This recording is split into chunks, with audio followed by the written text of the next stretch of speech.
¿Cómo les va? En este video eh, vamos a compartir o vamos a desarrollar la clase de calidad de sitio. Las filminas ya están a disposición de ustedes y puede ser de que o en un video o en dos eh, completemos la explicación inicial para después tener la clase sincrónica. Durante la clase sincrónica vamos a repasar lo que les estoy mostrando ahora, y también vamos a hacer una actividad práctica basándonos en datos provenientes de parcelas temporarias reales, y yo creo que les va a interesar. Bien, este tema es muy interesante y es un tema bien forestal. El término calidad de sitio tiene un cuño bien forestal, como ya les adelanté en las clases de factores de producción. Vamos a ver algunas definiciones, la aplicabilidad de la calidad de sitio, la importancia, qué tipos de indicadores utilizamos, y les voy a mostrar algunos ejemplos para que no quede en un plano tan teórico.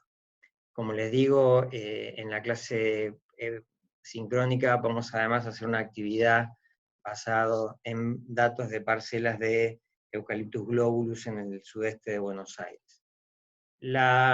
Ustedes pueden encontrar distintas definiciones de calidad de sitio.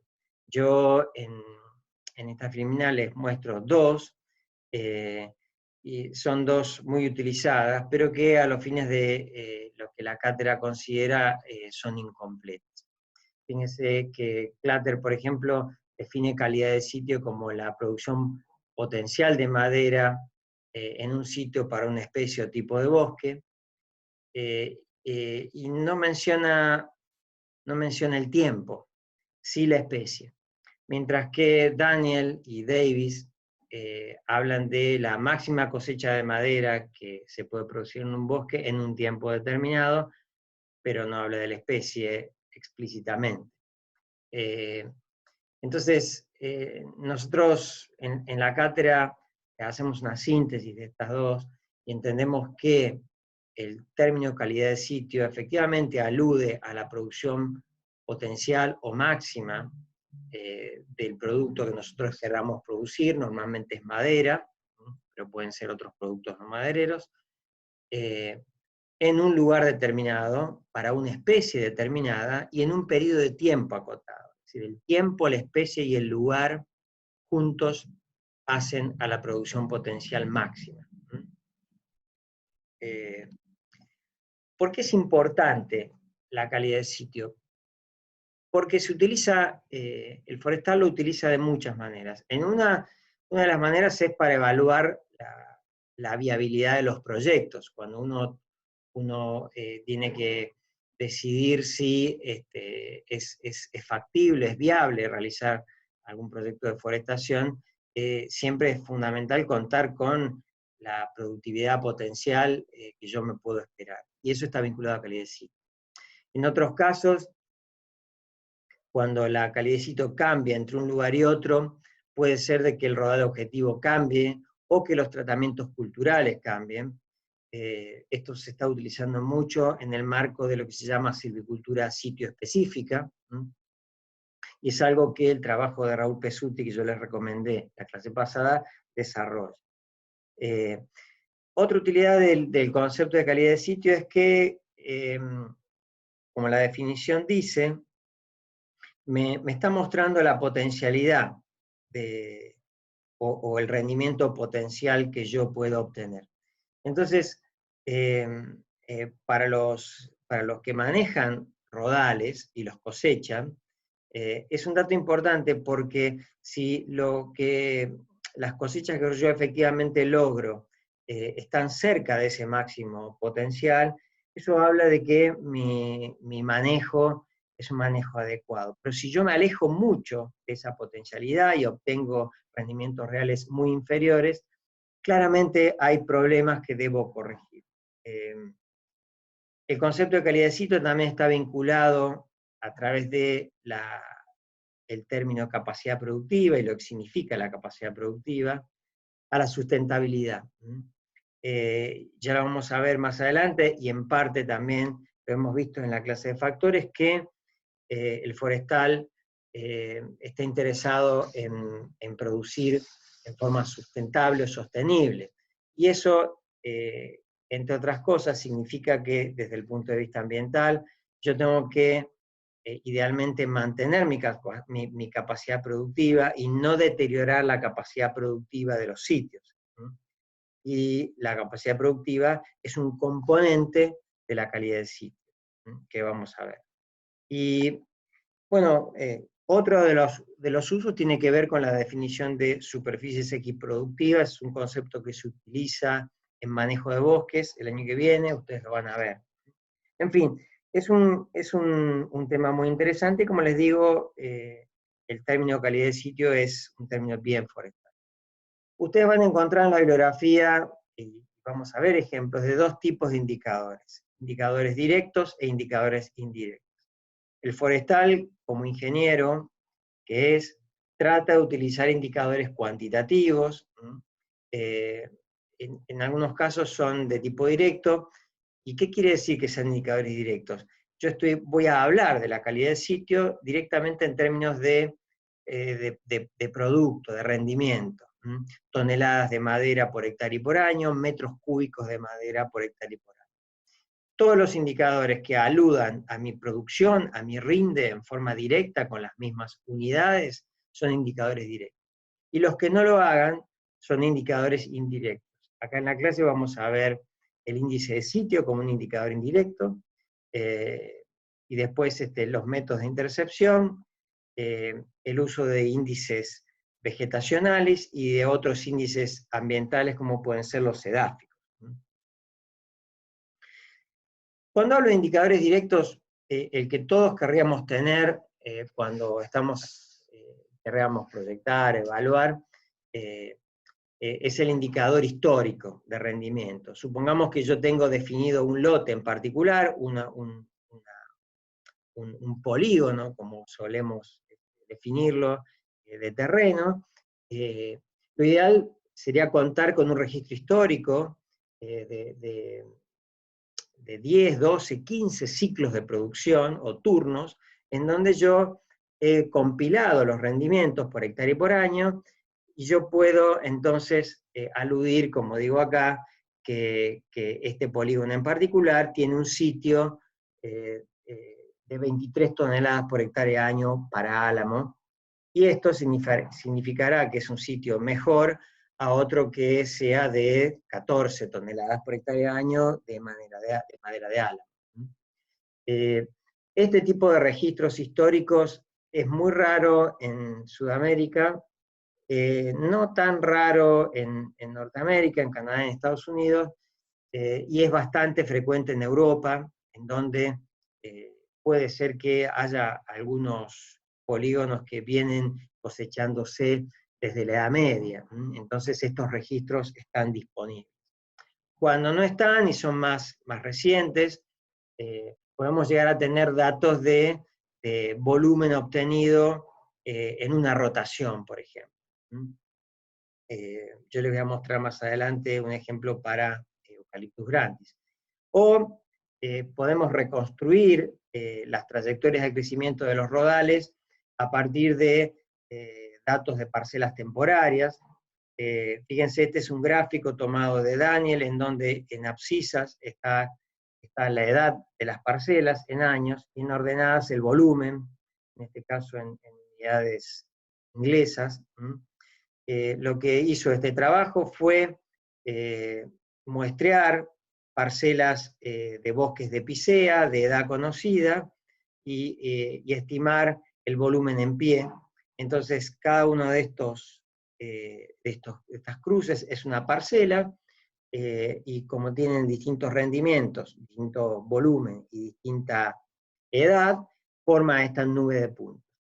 Esto es una foto tomada de múltiples rodales, a partir de la cual yo puedo ajustar curvas anamórficas y simular o hacer de cuenta de que esta trayectoria, por ejemplo, es la que seguiría un rodal de Picea a lo largo de su vida, hasta cumplir 160 años, en la mejor calidad de sitio, mientras que esta sería la trayectoria reconstruida de un rodal de Picea desde 0 a 160 años en la peor calidad de sitio. Es una manera indirecta de reconstruir estas trayectorias de crecimiento acumulado de los rodales, y a partir del crecimiento acumulado hablar de la potencialidad.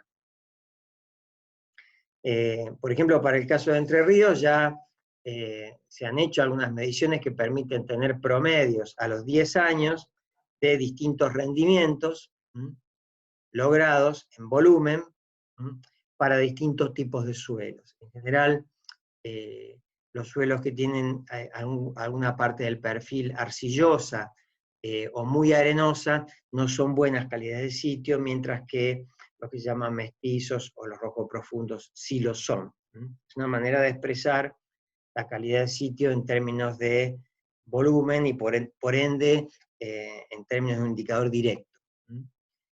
Hay otros indicadores que son indirectos, es decir, me permiten a mí hablar de la potencialidad productiva, pero no en las unidades de rendimiento. Y uno es el índice de sitio. El índice de sitio se define como la altura media, expresada en metros, de los árboles dominantes de un rodal a una edad determinada. La altura media dominante se define como la altura de los árboles, de los 100 árboles de mayor DAP por hectárea. ¿Y por qué yo me fijo en la altura? Mientras más altura tengan los ejemplares dominantes a una misma edad, eso significará de que la potencialidad productiva es mayor, es decir, una mayor altura media dominante implica un mayor volumen en pie. Y me tengo que referir a una edad índice porque tengo que comparar las alturas a una misma edad. De nada vale que yo hable de la altura media dominante de un rodal a los 10 años y la compare con la altura media dominante de otro rodal a los 20 años, porque por diferencia de edad no son comparables. Por eso se habla de una edad base o índice o de referencia que generalmente coincide con el turno. 10, 12, 15, 20, dependerá del cultivo. Es un método más bien aplicado a rodales coetáneos y monoespecíficos. Y volviendo a la clase anterior de estructura, no sé si se acuerdan de que yo les mostré que uno podía implantar un cultivo con arbolitos muy, muy parecidos entre sí, pero que les dije que en la medida en que hay competencia, algunos quedaban rezagados en detrimento de otros que dominaban el rodal.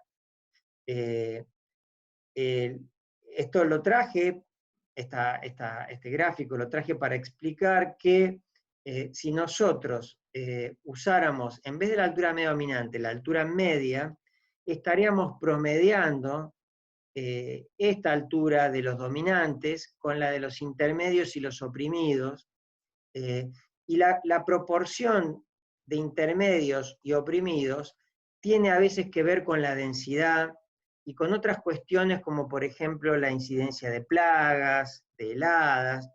Entonces, quiere decir que la altura media está afectada por la densidad y está afectada también por otras cuestiones que no tienen que ver con la capacidad productiva del sitio. Entonces, las alturas que realmente interesa promediar y que son las que me están dando un correlato biológico de la potencialidad del lugar, son las de los árboles que siempre estuvieron arriba, es decir, los dominantes, arriba en el dosel. Y por eso el índice de sitio tiene en cuenta la altura media de los dominantes.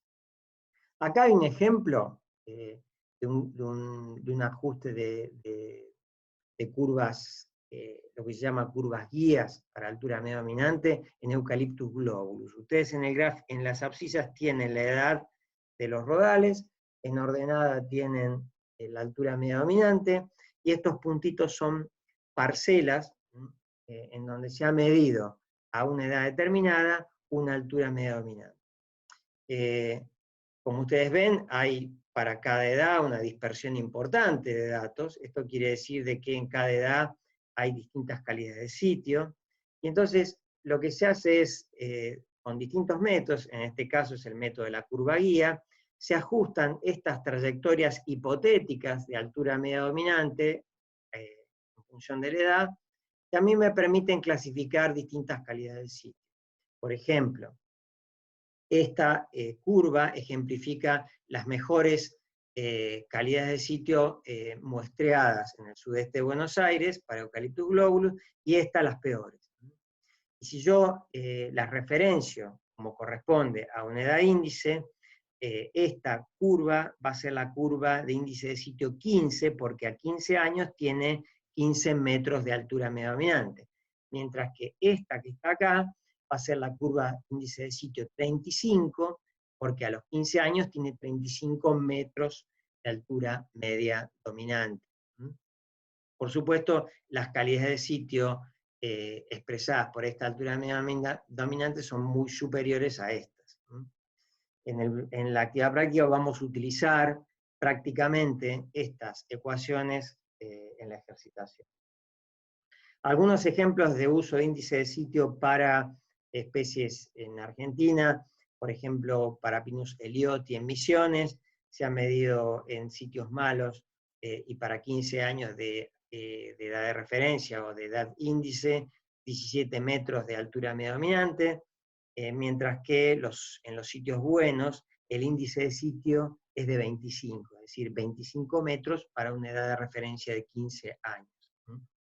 Y estas no son solamente datos de edad y de altura media dominante.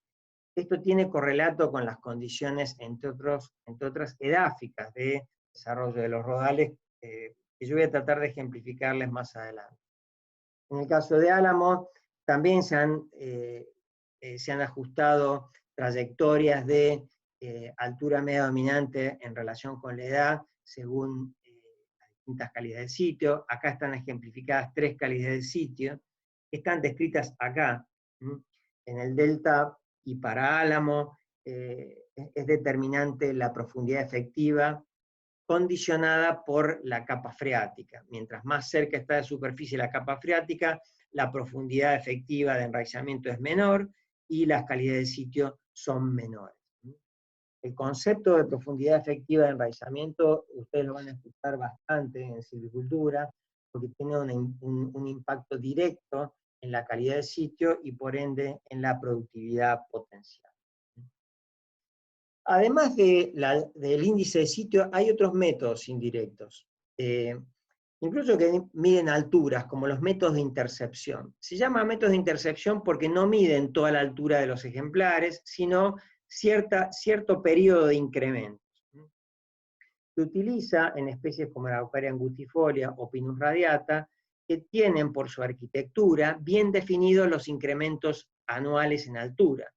Entonces se define, por ejemplo, medir 5 incrementos a partir de la altura DAP, y la longitud sumada de esos 5 incrementos me va a expresar la potencialidad productiva. Mientras mayor sea la longitud de esos incrementos, mayor potencialidad. Este es un método que está en la bibliografía, pero que en Argentina es poco o nada utilizado. Al contrario del índice de sitio, que sí es muy utilizado. Otros indicadores indirectos hacen referencia a los índices de vegetación. En términos prácticos, los índices de vegetación se usan para predecir o estimar la productividad forestal de un sitio sin que el rodal esté ahí. ¿Y cómo se hace? Les voy a dar un ejemplo. Estas son 3 fotos de la depresión del Salado, en donde hay 3 ambientes.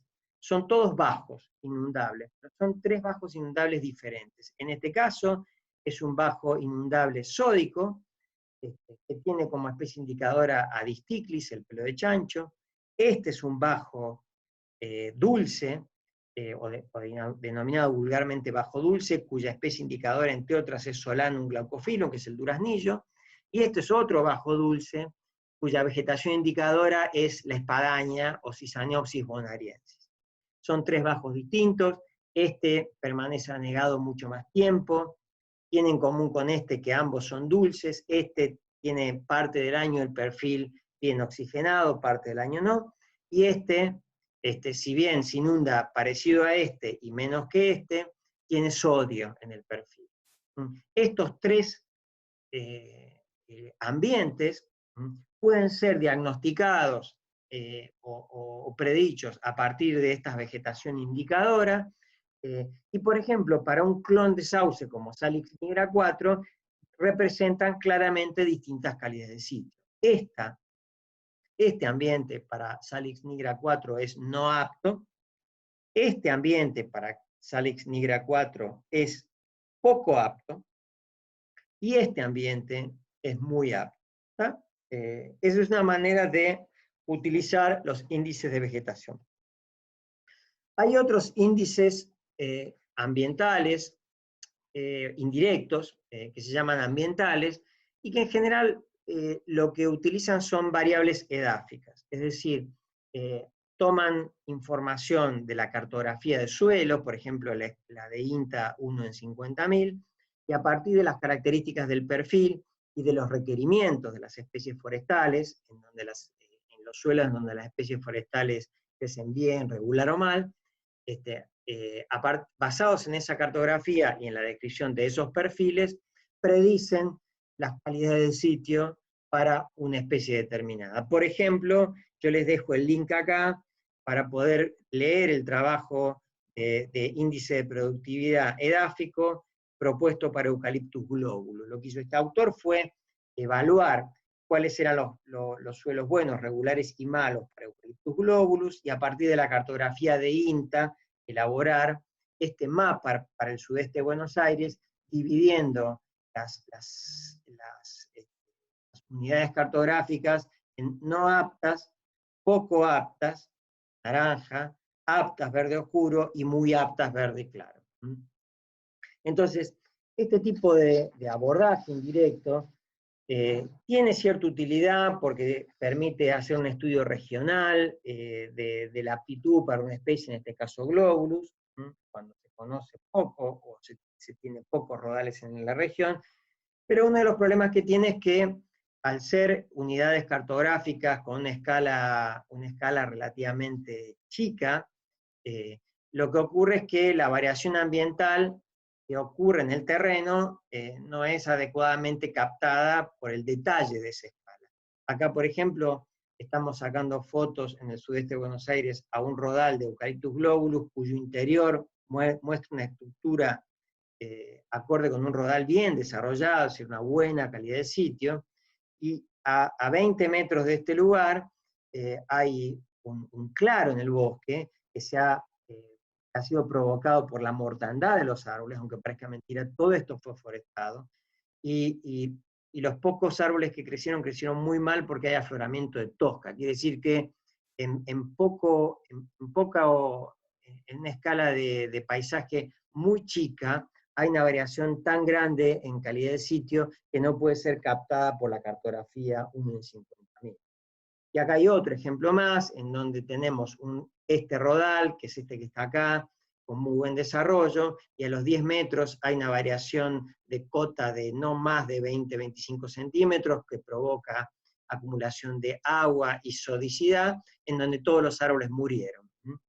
Entonces, ese es el problema con los índices indirectos, ambientales, sobre todo con una escala de definición en el terreno muy chica.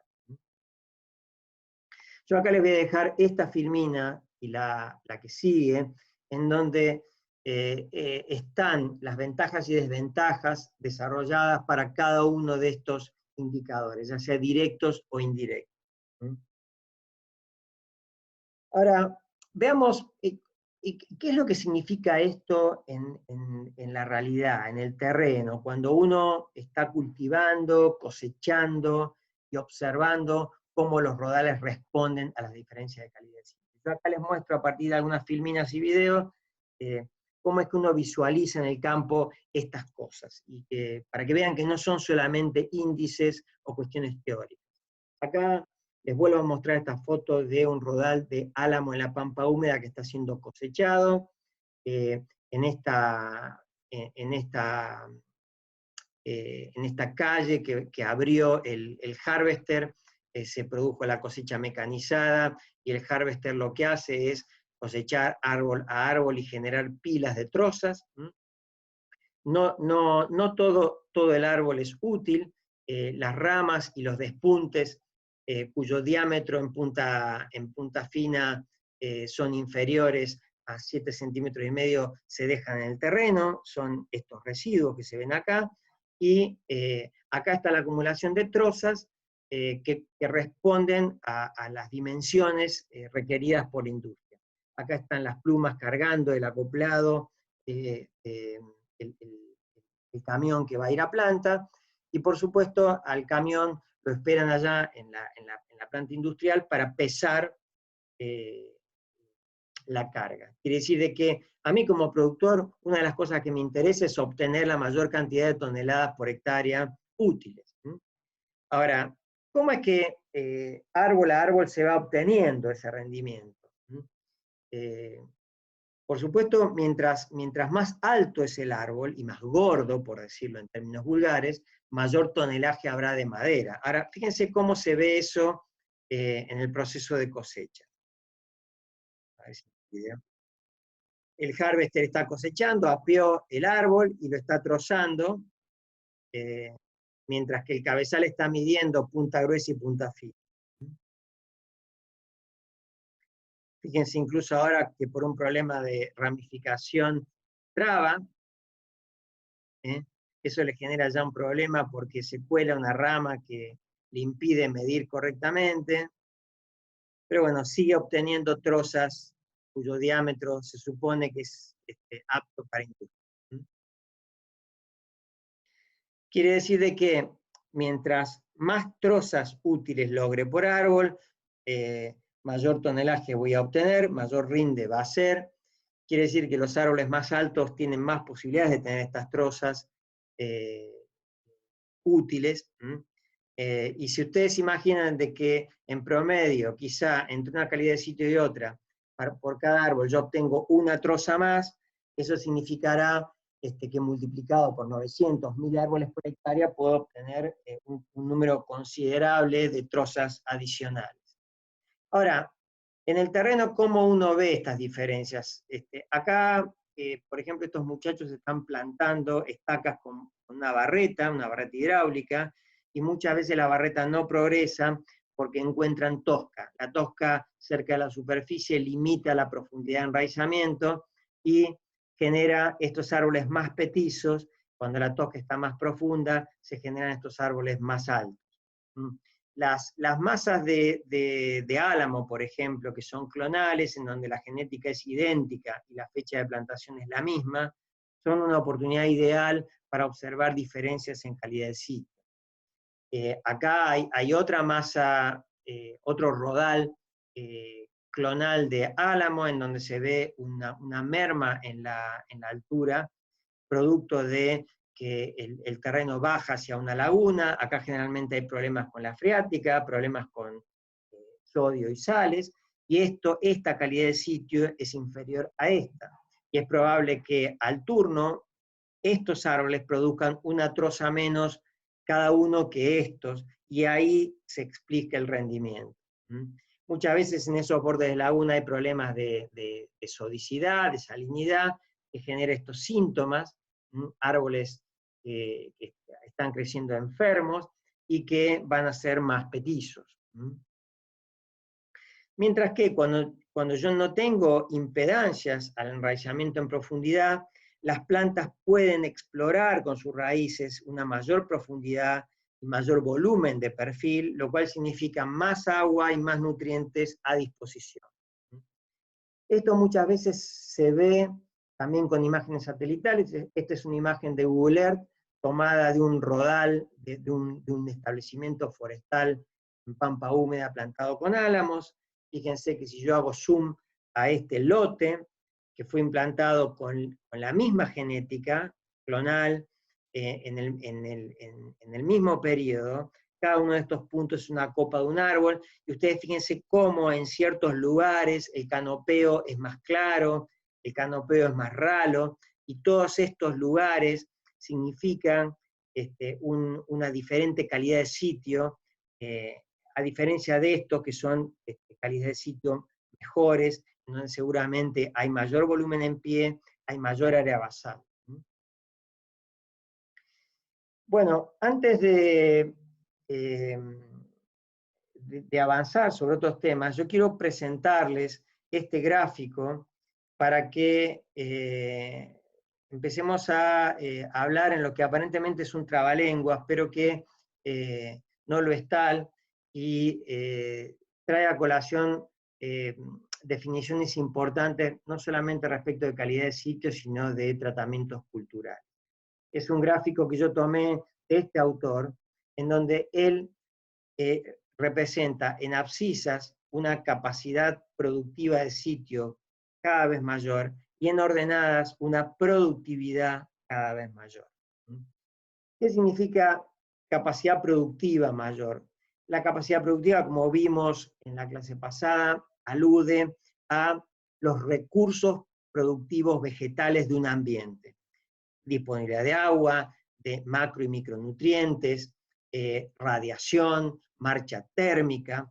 Eso es lo que significa la capacidad productiva. Yo transformo esta capacidad productiva en producción o productividad forestal a partir de la genética y del manejo. Entonces, lo que este autor separa es productividad de capacidad productiva. Y vamos a ver que hay veces que yo puedo incrementar la productividad sin incrementar la capacidad productiva, o incluso dañando la capacidad productiva puedo incrementar la productividad. Hay otras veces en donde al contrario, yo incremento la capacidad productiva e incremento la productividad. Yo no me voy a detener ahora en este gráfico, pero sí lo vamos a utilizar en la clase sincrónica para ver qué significan cada una de estas letras y hacer un ejercicio entre todos de cómo en la realidad pueden darse distintas situaciones en función de cómo varía la productividad y la capacidad productiva. Lo cierto es que la productividad está dada por la capacidad productiva, por cómo la genética transforma esa capacidad productiva, esos recursos, en producción forestal, y por el manejo, la preparación del terreno, el control de hormigas, de malezas, etc. Yo les dejo presentado, y lo vamos a ver en vinculación con este gráfico, un gráfico que yo tomé de una exposición del ingeniero Esquenone, en donde él muestra para distintos años, en los polígonos de producción de la empresa Bosques del Plata, en Corrientes, cómo ellos han ido incrementando el índice de sitio promedio gradualmente, y por supuesto al incrementarse el índice de sitio, tomada a una edad de índice de 15 años en pino, también se han ido incrementando los incrementos en madera, incrementos medios anuales, creo que están expresados, no sé si en toneladas, en metros cúbicos, acá en metros cúbicos. Quiere decir que la empresa gradualmente ha ido incrementando el índice de sitio y la producción volumétrica de sus rodales. Ahora, fíjense que lo han hecho a partir de un montón de cambios, y no son cambios muchas veces vinculados con incremento en la capacidad productiva. Hay incremento en productividad sin que haya un incremento sustancial en la capacidad productiva. Entre otras cosas, por ejemplo, reemplazando plantines de semilla por clones. Corolario, hay veces en donde hay cambios en productividad sin que haya cambios en la capacidad productiva. ¿Y por qué me interesa tanto la capacidad productiva? Porque la capacidad productiva me habla de los recursos, me habla del agua en el perfil, me habla de la compactación, me habla de la cantidad de nutrientes, de la materia orgánica. Y yo, en un contexto de sostenibilidad, debo mantener esa capacidad productiva. Entonces hay veces que yo veo que la productividad se mantiene o se incrementa, y puedo llegar a la falsa conclusión de que la capacidad productiva también se está manteniendo cuando puede no ser así. Eso lo vamos a ver bien en la clase sincrónica, vamos incluso a hacer ejercicios. En definitiva, para ir redondeando, el concepto de calidad de sitio es un concepto bien forestal. Y en los últimos 20 o 30 años, contrariamente a lo que venía siendo considerado, se entiende que la calidad de sitio es algo más bien dinámico.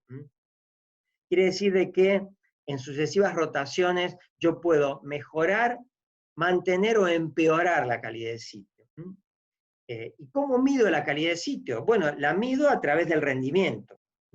Pero no hay que perder de vista de que más allá de que yo lo mido por el rendimiento, el fundamento biológico de este rendimiento en parte está en los recursos productivos, es decir, en la capacidad productiva.